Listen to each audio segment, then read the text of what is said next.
Fala pessoal, tudo bem com vocês? Aqui é a doutora Bianca e hoje a gente vai conversar sobre um problema bem sério que está acometendo quase 80% da população, principalmente depois da pandemia. Nós vamos falar sobre bruxismo. Então, se você gostou do tema, não esquece de clicar aqui no curtir e também não esqueça também de clicar para você seguir o canal, apertar também o sininho para que você receba notificação de todos os vídeos que saírem aqui, tá bom? Bom, gente, o bruxismo é um problema muito sério e pode causar diversos transtornos para o paciente. Principalmente se esse paciente já tem perdas dentárias, se ele já tem próteses sobre dentes, restaurações. O que começa a acontecer? Começa a soltar essas restaurações, começa a fraturar dentes, tá? Tudo isso por causa da função, da parafunção que é executada à noite. O bruxismo ele não é uma doença, tá? Ele é considerado parafunção. O que quer dizer isso? É quando você executa uma função que existe, que é a da mastigação, que é o apertamento, a maceração dos alimentos, para uma coisa que não foi feita para aquilo, né? Então ele é parafunção, está fora da função da boca.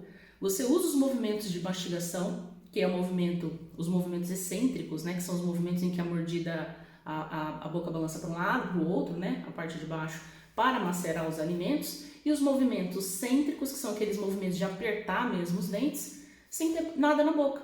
Normalmente faz isso de forma inconsciente, sem prestar atenção, tá? E por que isso ocorre? O fato que leva a pessoa a ter bruxismo são diversos, tá? Isso pode começar lá no início, porque a pessoa não tem uma mordida correta. É o que a gente chama de maloclusão. É quando os dentes não se encaixam da maneira como deveriam se encaixar. Isso faz com que durante a noite a sua mandíbula fique tentando encontrar a maior quantidade de pontos de contato entre a parte de cima e a parte de baixo para criar uma posição de conforto. E aí, com isso, aliado a outros fatores, faz com que você tenha o bruxismo ao longo tempo, a longo prazo, digamos assim. Ou, né, um dos que são assim mais evidentes, assim, 90% dos pacientes que apresentam bruxismo possuem esse problema, é a tal da ansiedade, tá? O paciente ansioso, aquele que é muito preocupado com o futuro, né?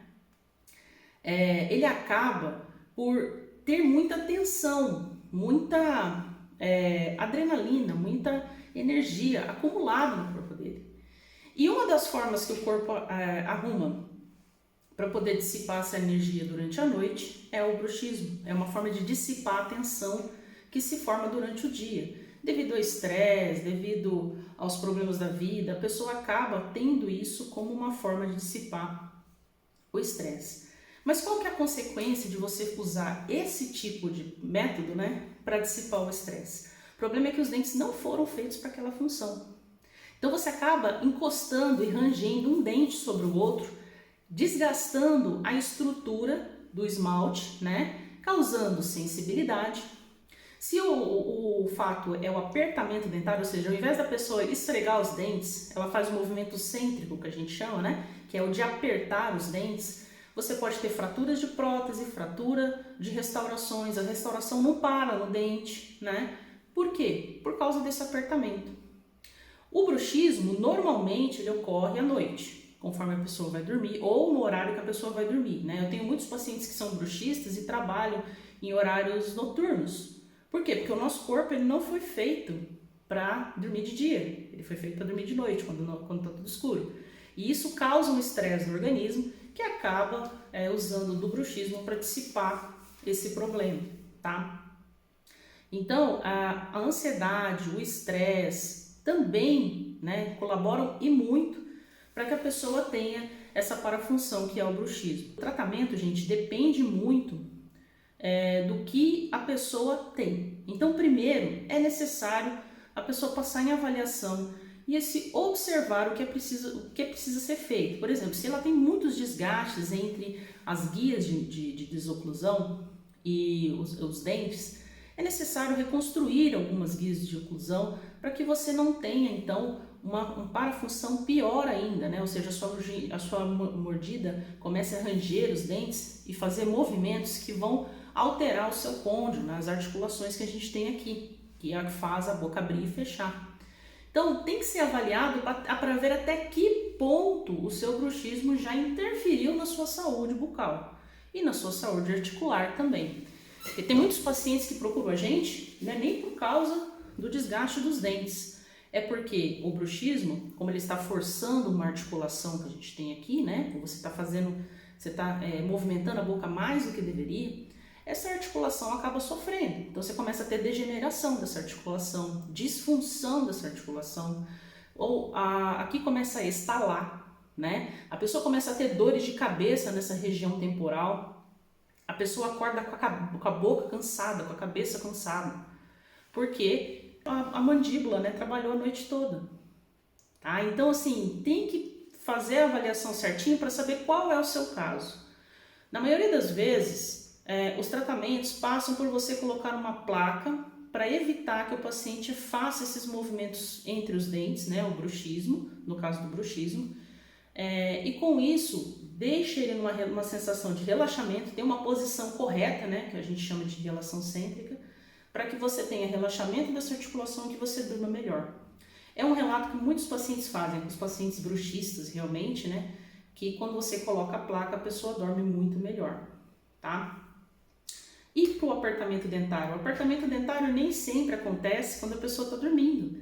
Às vezes, num trânsito, você começa a apertar os dentes, numa reunião de estresse do seu trabalho, você começa a apertar os dentes, né? E é esse apertamento que vai fazer com que você tenha fraturas, com que você tenha sensibilidade nos dentes, né?